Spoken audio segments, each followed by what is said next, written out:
Welcome to Fast Track Canada, the podcast where we chat with Canadian tech leaders who are building fast and bold.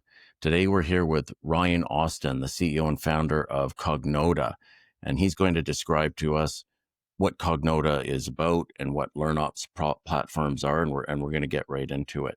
So, Ryan, I'm going to hand it over to you. Please explain to us what a LearnOps platform is. Yeah, no, thank you for having me, Thomas. LearnOps is short for Learning Operations, and we sell primarily to large enterprise their talent and learning development functions. It's software to power the behind the scenes of their actual business function, the operations, so that they can keep up and align with business needs. So in learning and talent development, you've probably heard of the learning management system.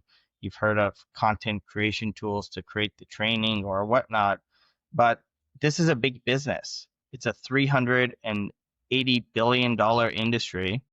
Only 25% of learning and development leaders admit that they can actually measure the effectiveness or the impact and ROI of the programs that are being delivered to the companies. So we're not really good at measuring the investments that we're making into these $1 million programs often. And the reason for that is because of lack of ease of use to the data. And the reason for that is because we're using disparate IT tools to actually run our operations.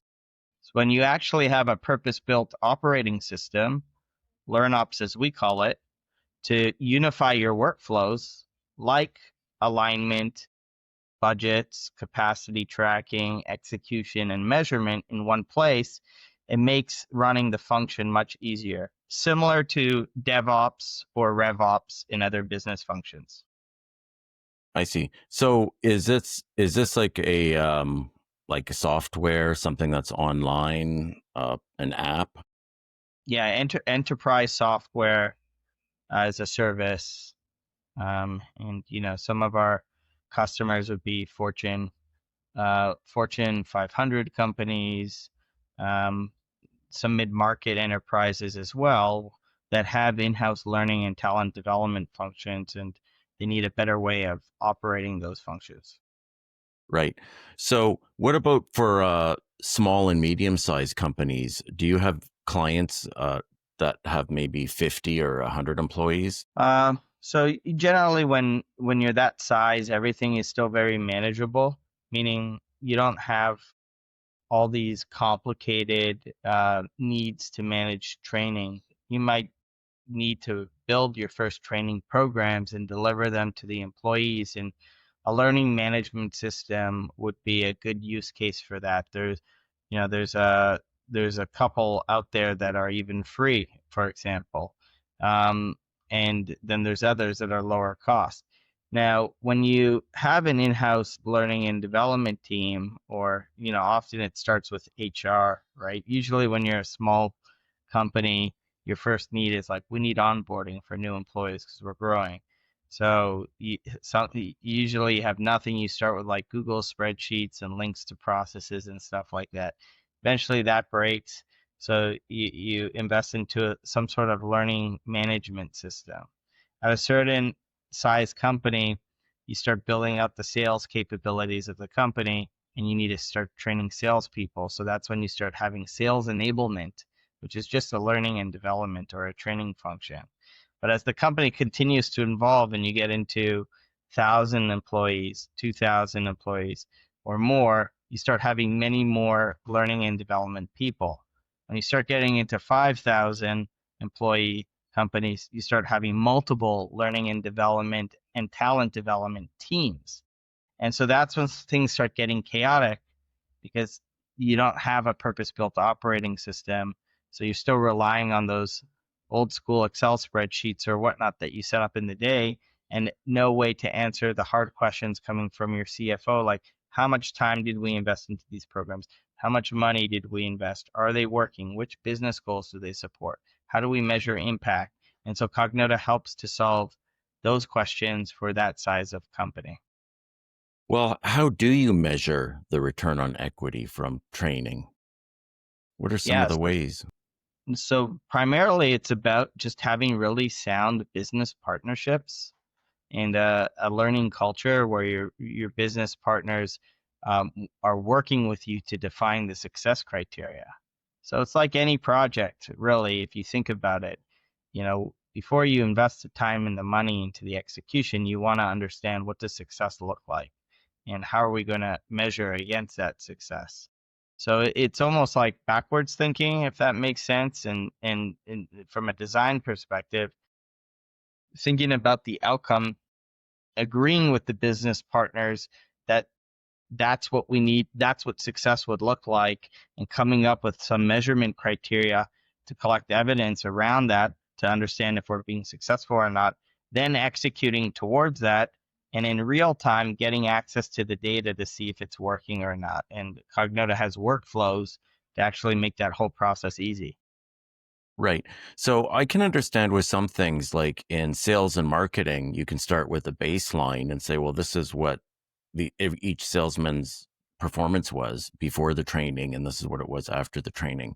But what if it's somebody who's like a web app developer, an engineer, a computer programmer? How do you measure the return on equity for those people? Well, it depends on the problem Investment. you're trying to solve from a corporate learning perspective. There's lots of different learnings, right? So Cognota sells into corporate learning and development functions, or enterprise talent and learning functions. And so the right way to do it when you're at that scale is to set up a strategy. This is our strategy for the year or for 3 years that will support company goals. A good example is, you probably saw the CEO of Shopify kind of send that email that went a bit viral saying, like, we don't ask us to hire for a while, like we need to become an AI first company, and the expectation is to to do that well. And that's a great ambition, and they will get there. But the reality is, if you don't have a workforce that has capabilities of knowing how to use AI, then you're not going to have a workforce that's able to execute against that business goal that the CEO set out.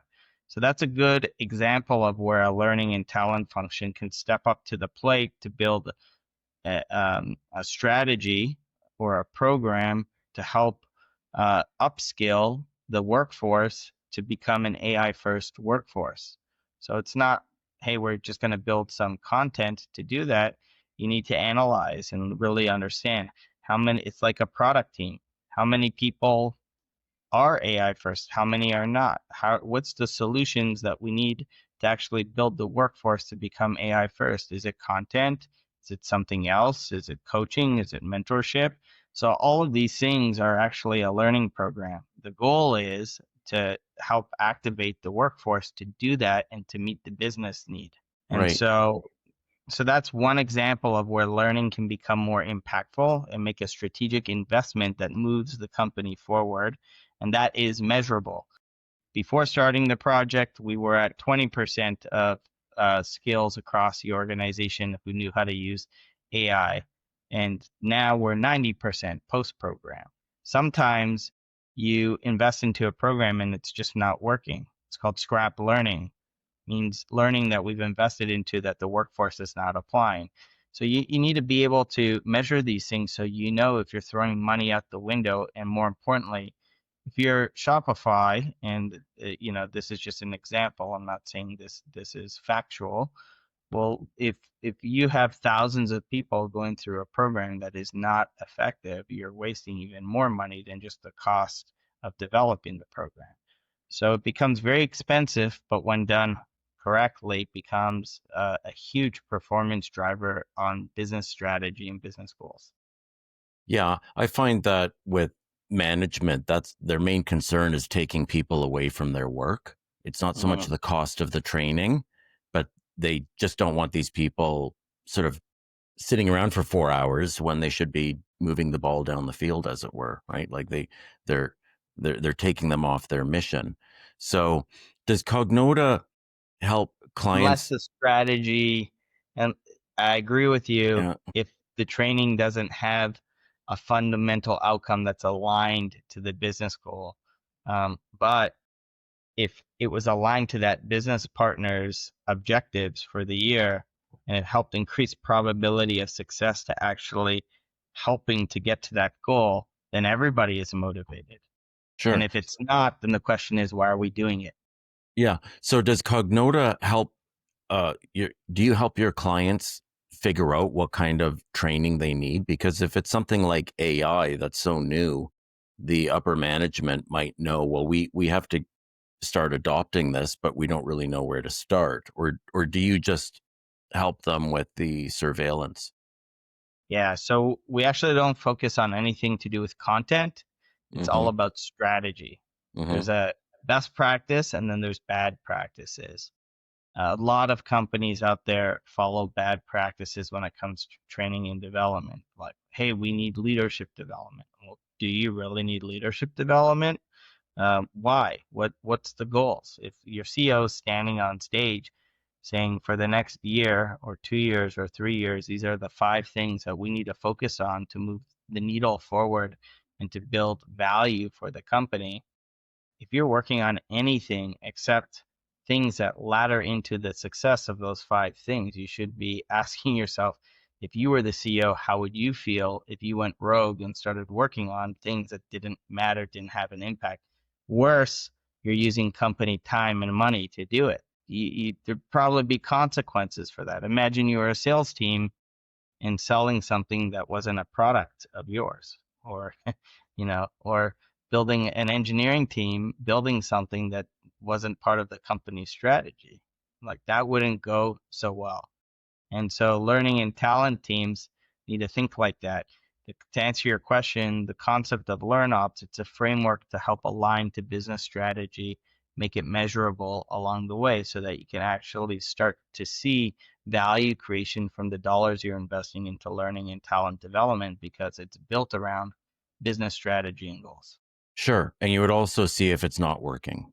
Exactly. It's And much easier to see what's not working when it's aligned to an initiative that people actually care about in the company. Because if they care about it and they're motivated by it, again, the example of the 5 things of the CEO standing on stage, those are probably things that keep that CEO awake at night. They're very motivated. If you can align to solving their problem, and training or learning helps to become an enabler to do that more successfully, you're going to automatically become a strategic advisor to that person because you're helping them sleep better at night. But if you're working on something like a hand washing course for compliance reasons, which you mhm. might have to do by law, but don't build that, buy it, because it's cheaper to buy than to invest real company time and money to go and show that if you just need to do it for compliance reasons. Invest capital into things that are strategic investments for the business.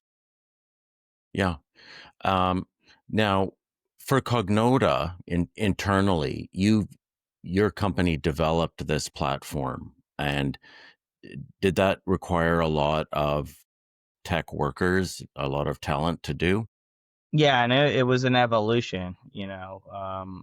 Back in the day when we were first starting, we didn't even have like money to hire full-time developers internally. So initially, we built a partnership with a company out of Poland.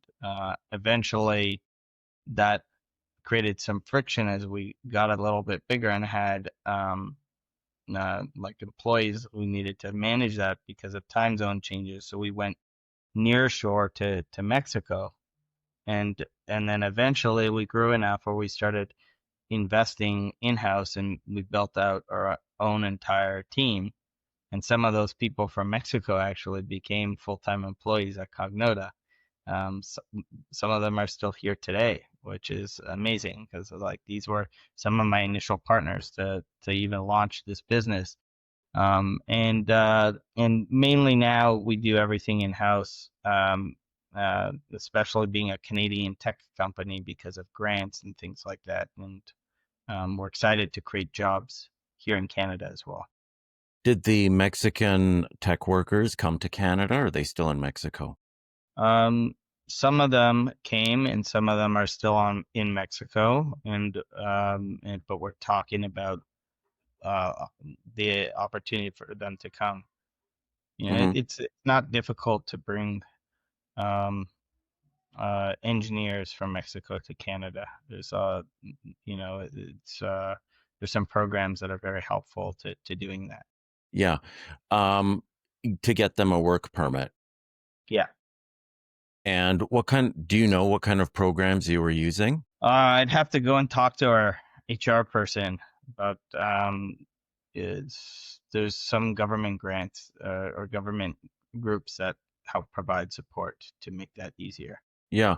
So do you know if you've been using the global talent stream? That's As, it. Yeah, yeah, is that one of them? Oh, okay.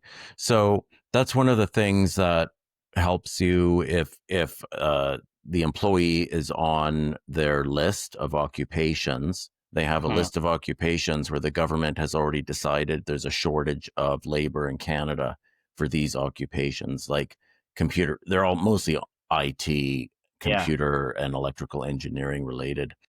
And so if you're on that list, then the employer doesn't have to do a labor market impact analysis, and they don't have to try and recruit in Canada. They don't have to prove that they tried to hire a Canadian and couldn't. So you can go right to hiring that foreign worker. And then there's an expedited process to process their work permit and the labor market impact analysis. And so that's what I was talking about when I said to be a part of that program, you have to have something called the labor market benefit plan, and the employer has to have these activities that they're doing, and one of them that's mandatory is training. There are different activities that you can have.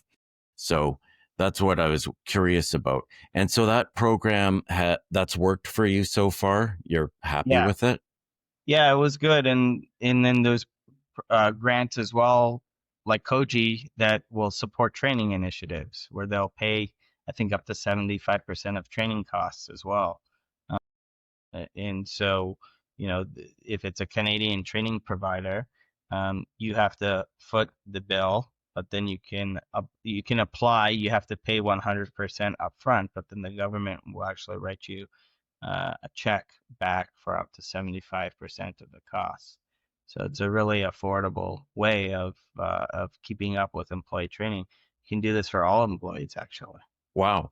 So what kind of training did you want for your employees that qualified for this program? Yeah, I mean, a big one for us is infosec training. Info security is a big mission also from a Canadian government perspective. So there's even more support programs around infosec. Like IRAP, for example, will give you 20 hours of consulting at no cost or whatnot. But now, because we're SOC 2 certified as an organization, training employees is mandatory. It's a compliance initiative when it comes to infosec training. That's good to know. Is there anything else you wanted to talk about before we wrap this up? Yeah, no, I mean, happy to be here. I think thinking just about software development and how to recruit and how to think about as a high tech company about your labor and staying on top of that is an extremely important topic. Yeah, and I think you're filling in a void there because especially for big companies that you alluded to, like the Royal Bank, let's say, they have all Hmm. these leadership training programs led by people with PhDs in psychology, and I've always been a little bit suspicious about what that's really for. How many leaders exactly do they need anyway? Um, but anyway, it sounds like you've got the solution for them. Yeah, it's again the measurement side of the behind the scenes of how do you run these departments Yeah, versus what you typically hear, which is like the content side or the actual delivery of that content. quantify everything. Yeah, yeah. Yeah. Okay. Well, that's fantastic. Well, thank you so much for coming on. That's a wrap on this episode of Fast Track Canada. Thanks again to Ryan Austin for your generous allowance here with your time coming onto the show and sharing with us. And we'll see everybody next time. Thank Thanks you for again. your